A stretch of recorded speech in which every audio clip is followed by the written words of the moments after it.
أعوذ بالله من الشيطان الرجيم بسم الله الرحمن الرحيم والصلاة والسلام على أشرف المرسلين سيدنا محمد وعلى آله وأصحابه وسلم ولا حول ولا قوة إلا بالله العلي العظيم أما بعد السلام عليكم ورحمة الله تعالى وبركاته Jama'a masu sauraronmu a wannan gidan namu mai albarka mai nasara Alfalaki wal Asrar One TV. Muna yi maku barka da wannan rana na Lahadi. Muna addu'a muna roƙon Allah da dukkanin alkhairai wanda suke tare da wannan ranan ya Allah ka sada mu da su. Kuma muna addu'a muna roƙon Allah da dukkanin sharri wanda suke tare da wannan ranan ya Allah ka kare mu daga gare su. Ya Allah ka ba mu lafiya da zaman lafiya dan girman alkur'ani dan alfarma sayyidina Muhammadu Rasulullahi sallallahu alaihi wasallam. Jama'a masu sauraron mu, abin da muka zo maku da shi a wannan ranan shine sirrin dafa'i mai yankan shakku, sirrin dafa'i mai ƙarfin gaske. Kuma idan ka yi ƙoƙari ka yi wannan sirrin, duk wanda ya jefe ka jifan so ya koma gare shi, jifan zai dawo masa. Duk wanda ya jefe ka mummunan abu sai ya same shi. Duk abin da ka ambata bayan lokacin da kake cikin wannan sirrin, duk abin da ka ambata shine zai same shi. Idan ka ce duk wanda ya jefe ni ya mutu, wanda ya jefe ka sai ya mutu. Kuma idan ka ce duk wanda ya jefe ni ya yi hatsarin mota, duk wanda ya jefe ka sai ya yi hatsarin mota. Insha Allah tabaraka wa ta'ala wannan sirrin dafa'i ne mai ƙarfin gaske. Domin ina tunani ba mu taba saki dafa'i mai kamar wannan ba a wannan gidan namu mai albarka. Na'am, amma ba tare da bata lokaci ba kafin mu je kan yadda wannan sirri mai albarkan yake. In dai wannan shine farko shigowarka wannan gidan nan mai albarka, dan Allah a yi mana subscribe, a danna mana kararrawa domin shirye-shirye mu ya dinga zo maku kai tsaye idan muka saka. A yi mana liking, a yi mana sharing don mutane da yawa su amfana da wannan sirri mai albarka.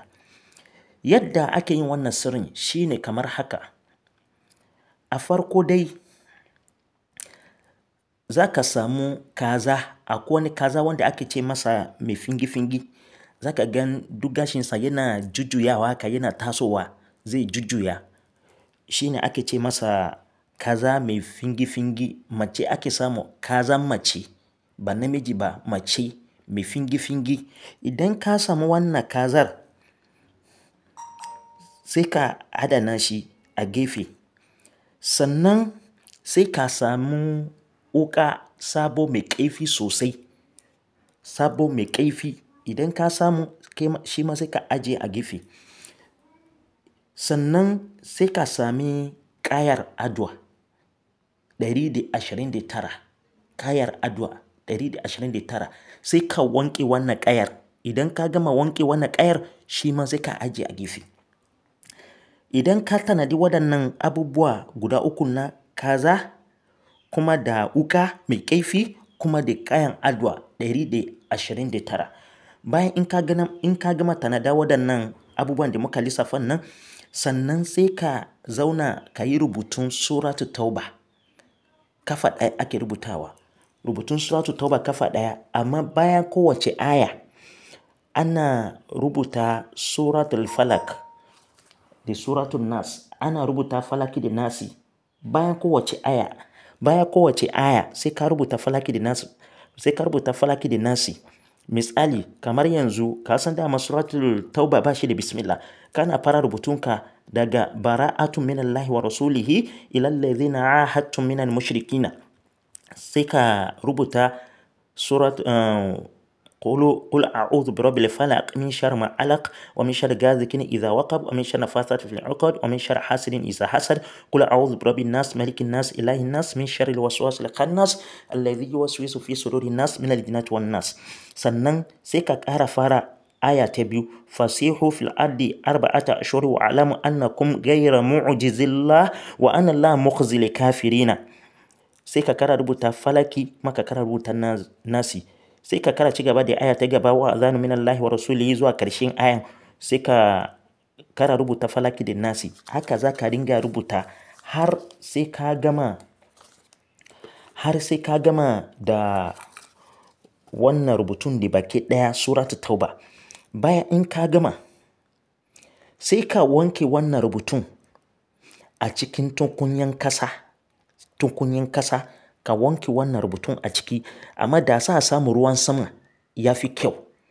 Idan aka gama wanke wannan rubutun a cikin tukunyan kasa, sannan wannan wukar inda aka tanada, shi ma sai a ɗauko wukan. Amma wannan aikin idan za ka fara shi sai kana da alwala. Sai ka fara yin alwala sannan sai ka fara wannan aikin. Idan ka ɗau wannan wukar mai kaifin nan, shi ma sai ka fara karanta bara'atu minallahi wa rasulihi. Idan ka karanta aya ta farko, sai ka karanta falaki da nasi, sai ka tofa a bakin wukar. Idan ka karanta suratu tauba, misali bara'atu minallahi wa rasulihi ilal ladzina ahadtum minal mushrikina, sai ka tofa a bakin wukar. Sannan sai ka karanta falaki da nasi, sai ka tofa a bakin wukar. Sai ka karanta aya ta biyu, fasihu fil ardi arba'atan ashhuri wa alamu annakum ghayra mu'jizillah wa anna allaha mukhzil kafirina. Sai ka tofa a bakin wukar. Sai ka karanta falaki da nasi, sai ka tofa. Haka za ka ringa karanta kowace aya ɗaya, falaki da nasi aya ɗaya. Idan ka tofa aya ɗaya suratu tauba, falaki da nasi aya ɗaya, shi ma sai ka tofa har sai ka gama suratu tauba da baki ɗaya. Idan ka gama karanta suratu tauba din, sai ka je ka ɗau wannan kazar. Idan ka ɗau kazar sai ka yanka. Idan ka yanka wannan kazar, in ka yanka ta mutu, sannan sai ka fige wannan kazar. Amma ana so ka samu kaza wanda ta taba haifuwa. Kaza mai fingi-fingi wanda ta taba haifuwa shi ake so ka samu. Bayan haka idan ka fige, ka yanke kai da kafa, sai ka haɗa da wannan gashin kazan da ka fige a jikin kazar. Idan ka tattara su, ka ajiye su a waje ɗaya. Sannan wannan kazar ka riga ka gama figewa, ta yi tsafta sosai, ta yi kyau, sai ka wanke, sai ka buɗe wannan wukar, shine za ka kara ɗauka. Sai ka buɗe kazar, amma ta daga dubura, kar ka buɗe ta cikinta. Ka buɗe ta daga dubura, sai ka fito da dukkan anjinta. Duk anjin da baki ɗaya sai ka fito da su waje. Idan ka gama fito da anjin waje, sai ka haɗa anjin tare da wannan gashin da kai da kafa, sai ka haɗa su waje ɗaya ka bar su. Sannan sai ka wanke kazar, ka wanke shi sosai.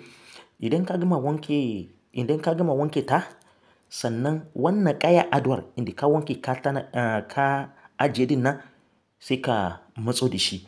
Sannan sai ka kara ɗau wato suratu tauba naka. Idan ka ɗau alƙur'aninka, sai ka fara karatun suratu tauba, bara'atu minallahi wa rasulihi ilal ladzina ahadtum minal mushrikin. Sai ka tofa a bakin ƙayar. Sannan sai ka karanta falaki da nasi, sai ka tofa a bakin ƙayar, sai ka soka a jikin kazar. Sai ka karanta aya ta biyu, fasihu fil ardi arba'ata ashhuri wa alamu annakum ghayra mu'jizillah wa anna allaha mukhzil kafirina. Sai ka tofa a bakin ƙaya aduwar ta biyu kenan. Sai ka karanta falaki da nasi, ka tofa, ka soka a jikin kazar. Haka za ka ringa yi har sai ka gama duk wannan suratu tauba 129 ne. Amma in dai Qur'ani na bugun Hausa za ka yi amfani da shi 130. Amma in dai na bugun Misra 129 ne. Duk wanda ka yi amfani da shi duk yayi. Na'am. Idan ka gama sokawa, sannan sai ka ajiye wannan kazar a cikin tukunyan da aka wanke rubutun nan. Ana so ka dan sa ruwa da dan dama inda zai iya dafa kazan sosai.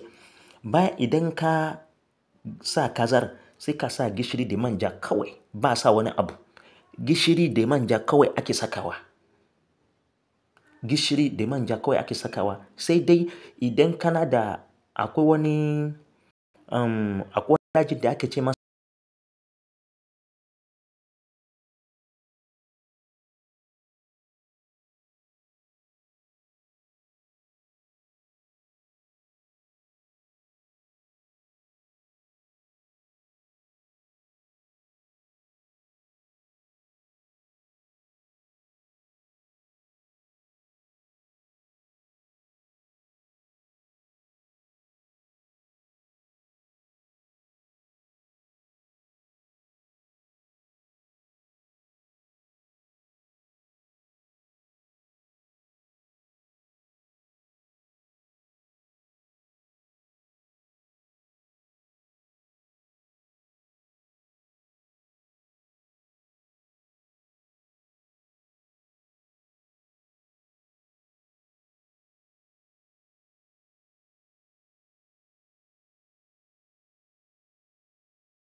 sai ka kara ɗau aya ta biyu ka kara karanta falaki da nasi ka kara ambata duk wanda ya jefe ni ga abin da nake so ya same shi. Kana gama karantawa sannan sai ka fara zare wannan ƙayan addu'ar. Ba da baki ɗaya za ka zare shi ba. Idan ka zare ko guda 10 a cikin wannan ƙayar, wajen idan ya samu space sai ka dan sa baki ka yage naman, haka za ka ringa ci. Kana zare shi a hankali ka kara zare 10 sai ka kara cinye wajen, haka za ka ringa ci har sai ka gama cin wannan naman kazar. Bayan in ka gama cin wannan naman kazar, sai ka tara duk ƙasusuwar da wannan ƙayan addu'an da ka ciccire, sai ka tattara su duka. Idan ka tattara su sai ka je ka haka rami. Idan ka haka rami, wannan ƙayan addu'ar din shine za ka fara soka a cikin ramin nan. Idan ka sossoka duka a cikin ramin nan, sannan sai ka zuba kashi a kai, sannan wannan gashin kazar da kai da kafar sai ka zuba a kansu sai ka rufe. Shi kenan. In ka yi wannan sirrin, duk wanda ya jefe ka, jifan sai dai ya koma gare shi, kuma duk abin da ka ambata ya same shi shine zai same shi da yardan Allah. Wannan sirrin ba karamin sirri bane, mai karfi ne gaske amma yana da dan wahala. Amma idan ka yi shi, in dai an taba yi maka wani samun da yake jikinka, insha Allah duk samun din na zai warware. Sannan duk wanda ya jefe ka, mummunan abu sai ya same shi. Allah Ubangiji ya samu dace, kuma Allah Ubangiji tabaraka wa ta'ala ya ba mu ikon aikata wannan sirrin. Albarkacin Sayyidina Muhammad Rasulullahi sallallahu alaihi wasallam. Ana muka kawo karshe bayanin wannan sirri mai albarka. In dai akwai abin da baka gane ko baka fahimta ba game da wannan sirrin, za ka yi ya tuntuɓa mu a kan number wayar mu ko a tura mana saƙo a kan WhatsApp number din mu don neman ƙarin bayani. Kuma in dai wannan shine farko shigowar ka wannan gidan nan mai albarka, dan Allah a yi mana subscribe, a danna mana kararrawa domin shirye-shirye mu ya dinga zo maku kin tsaye idan muka saka. A yi mana liking, a yi mana sharing don mutane da yawa su amfana da wannan sirri mai albarka. Allah Ubangiji ya ba mu sa'a da nasara. Dan daraja Sayyidina Muhammad Rasulullahi sallallahu alaihi wasallam. Allahumma salli ala Sayyidina Muhammad wa ala alihi wa ashabihi wa sallim. Assalamu alaikum wa rahmatullahi ta'ala wa barakatuhu.